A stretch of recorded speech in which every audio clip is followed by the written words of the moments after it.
It was a day like any other, until suddenly lightning struck into the earthen womb where the Dark Lord was imprisoned.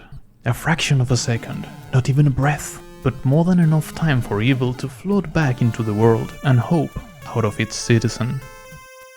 What could anyone do when even kings become little more than scared children? What besides calling the four heroes with the biggest bells, magical bells, and... Why am I talking about an 8-bit game? Well, this was supposed to be about Starfield, but making a whole video just to say that it is the child Skyrim and No Man's Sky never wanted to have, if it fell on its head from a mountain that's been carried by a spaceship, wouldn't be very nice. It certainly brought memories of the times where loading screens were so bad they carried minigames though. My other plan was to give Alan Wake 2 a go, but have you seen its requirements? This also brought memories, this time of when as a child I tried to convince my parents I needed a better computer for studying. It didn't work back then, and today with the missus. Still doesn't. Plus, I'm recording this at the time of the year where the whole media goes from kindly bringing wholesome memories of brotherhood, family and childhood to, look, expensive car, jumping into water, sexy people. These holidays, remember to tell your loved ones they smell like the rear end of a trash truck with Acqua di Gio, John or Giovanna. And so, armed with my bucket of nostalgia, I went into my brain to find something I hadn't visited in a long time, which is usually the best way of transforming a warm childhood memory into this is garbage and my taste was terrible. And it was the turn of Little Samson, my favorite game from when I still knew how to have favorites. But unexpectedly, my kid self was right. This game is brilliant and plays so good it doesn't feel like an NES game. Because, let's be honest, the answer to what's it like to play the Nintendo Entertainment System is that most games play like shit and don't look much better. Even the Zeldas, Castlevanias, Mega Mans, Metroids, Ninja Gaidens and Final Fantasies are hard to recommend on this day and age. But a tiny amount of games got it right, so much so that it's easy to forget the rates when playing them, like Kirby's Adventure or the jewel of the console Super Mario 3, which according to many is still the best Super Mario game. What I'm here to say is that there was another jewel on that console, and maybe convince you to give it a go. The game, originally called Seirei Densetsu Rikuru, was renamed Little Samson for the West, as a guy called Little sounds more crack addict than hero. And I guess they chose Samson, as to the question what do Westerners like, they answer with, I don't know, the Bible? And Little because coding that L out of the pause menu was probably annoying. Developed by Takeru, a new company with an all-star team composed by the creator of Mega Man, the designer of Ghouls and Ghosts, the planner of Strider, and the artist for Metal Storm, among others, it had to be good, but it sold like crap. As great developers and artists tend to have something in common, not having a clue about selling their stuff.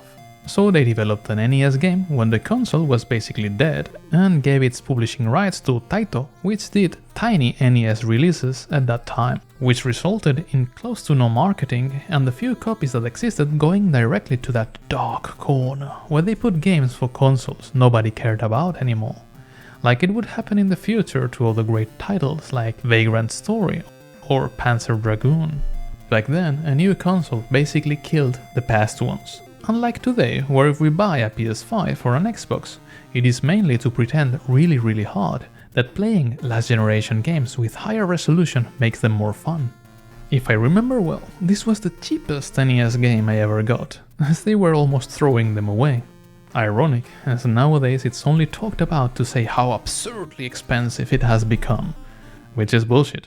The game is free, you can even play it on a browser. What is stupidly expensive is getting a piece of plastic with a sticker and a circuit board that is probably going to die real soon. Unless I find my copy and you want it, then forget about that, it is a great investment and I respect your fetishes.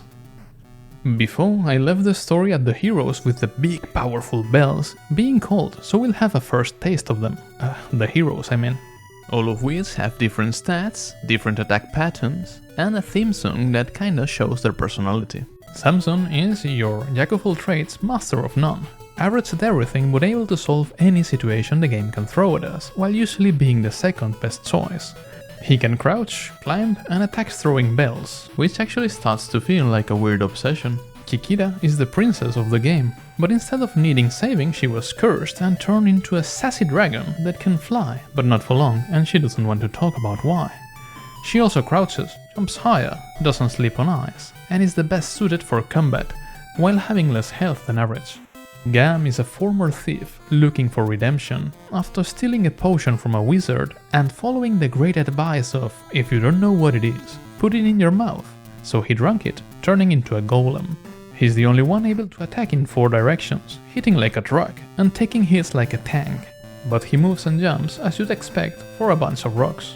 On the bright side, he's immune to spikes. Finally, we have KO, the wizard Gam stole from, who in order to flee also drank a potion that transformed him into a terrorist bomber mouse, I think. He's the fastest, hits the hardest, climbs the best, fits into tiny spaces and doesn't sink on the swamp. All this at the price of having close to no hit points while needing to get uncomfortably close to attack. Each of them feels unique enough to be the main character of their own game, which is helped by having one of the sharpest control schemes the console ever saw. But here, after their introductory stages and convincing the princess to work on their peasants, we'll be able to use any of them at any moment.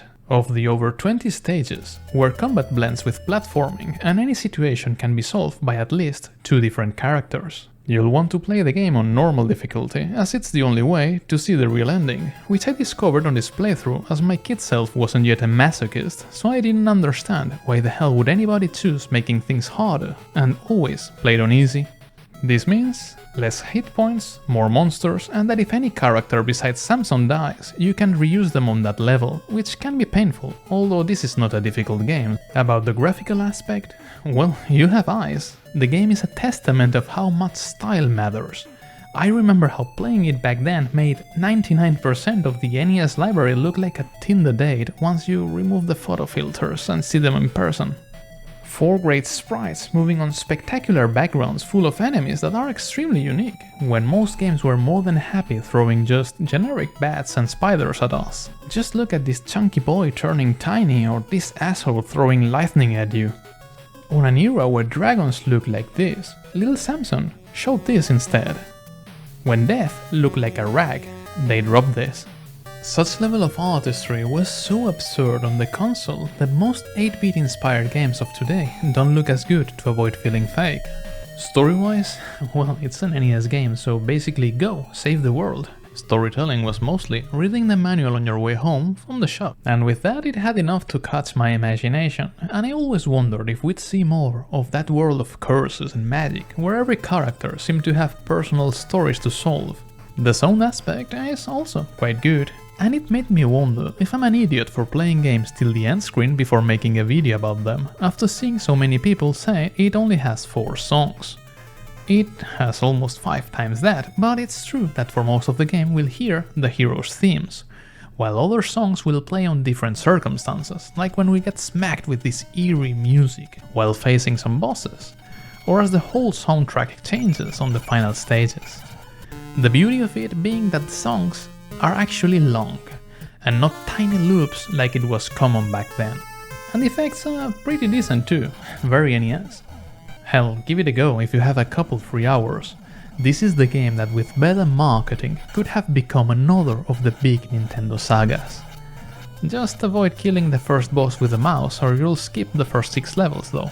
And hey, subscribe if you like big bells. I really appreciate whatever you do with those buttons down below, and if you comment, I'll be sure to answer.